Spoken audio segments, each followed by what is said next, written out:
André Pinchon, 23 mars 1932. Est-ce que vous vous rappelez où vous habitiez au moment de la guerre? Rue Gambetta et Cœur-de-Ville. Quelles sont vos premières mémoires de la guerre?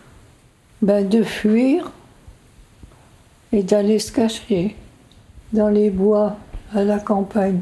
C'était pas fin, on allait se cacher, il y avait des plantes d'artichauts, vous savez, c'est grand. Ouais. On était dans un champ comme ça pour se cacher. Mais le premier, c'est le bois du Mont-du-Roux. Comment avez-vous appris que la guerre avait commencé? Ça, je m'en souviens pas quand ça a été déclaré, mais ça a fait une bombe. Mais comment vous avez su que la guerre était là? C'est parce que Parce que les bombes, tout ça, ça dérangolait. Les avions, ça passait sur l'Arsenal.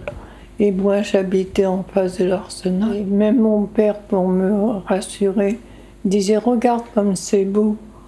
Vous voyez les balles et les bombes tomber. » On entendait maintenant ici, ils étaient... Vous savez, il y en a eu 2, 3 ou 4. Ça fait un bruit infernal. Hein. il y en avait tous les jours, des bombes?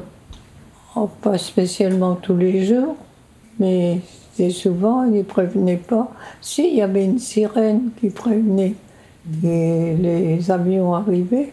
Comment était la vie à Cherbourg pendant la guerre? Moi, j'allais à l'école. Il n'y avait pas d'interruption, à part quand il y avait les alertes qu'on essayait de fuir pour se mettre à l'abri. Et la vie de tous les jours pour aller chercher à manger, tout ça, est-ce que c'était compliqué?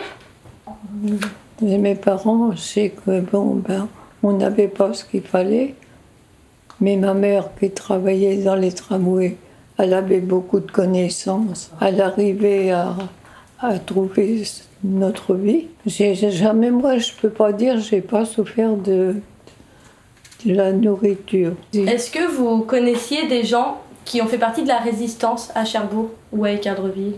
Ma mère, elle était en prison pour défendre une femme qui avait un bébé et un Allemand ne voulait pas la laisser passer. Et alors, comme elle conduisait les tramways, elle a pris sa manette et elle en a fiché un coup sur l'Allemand.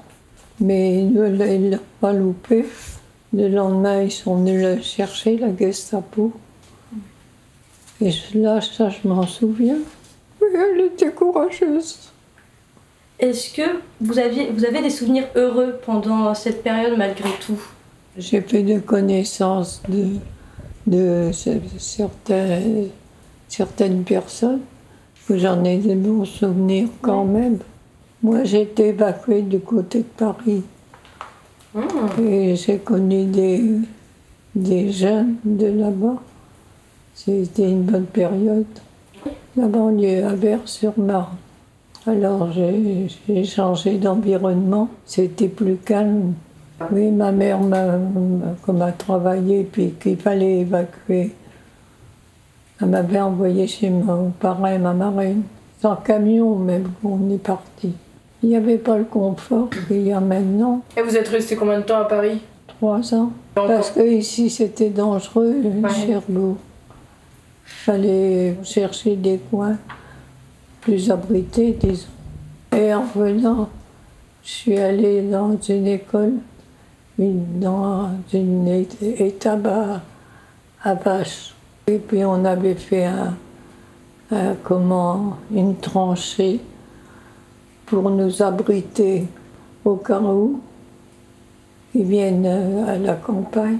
Et elle était où cette école? Saint-Germain-Gaillard.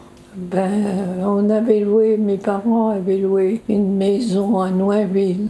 Tous les soirs, on allait coucher à Noinville pour éviter les bombardements sur l'Arsenal. Et est-ce que vous avez vécu la fin de la guerre? Ah ben oui. Comment c'était? Est-ce que c'était festif? Ah, c'était festif. Ouais. C'était festif. Comment vous avez appris que c'était la fin de la guerre?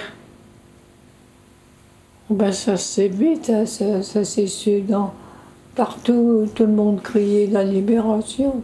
Et du coup, quand vous êtes rentré de Paris, donc vous avez été à Noinville, c'est ça? Oui, ma mère qui avait loué une maison à la campagne pour mettre ses meubles à l'abri, comme on était tellement devant l'arsenal.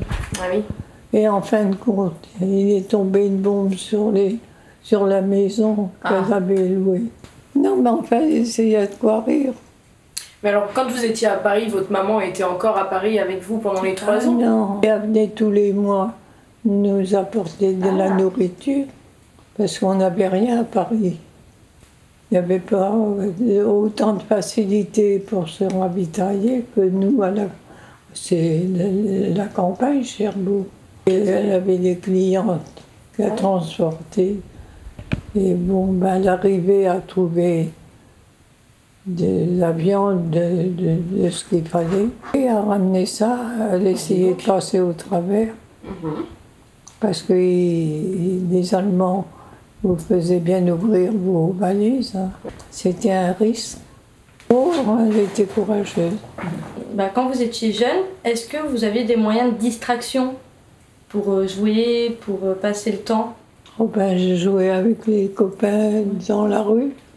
On se retrouvait là.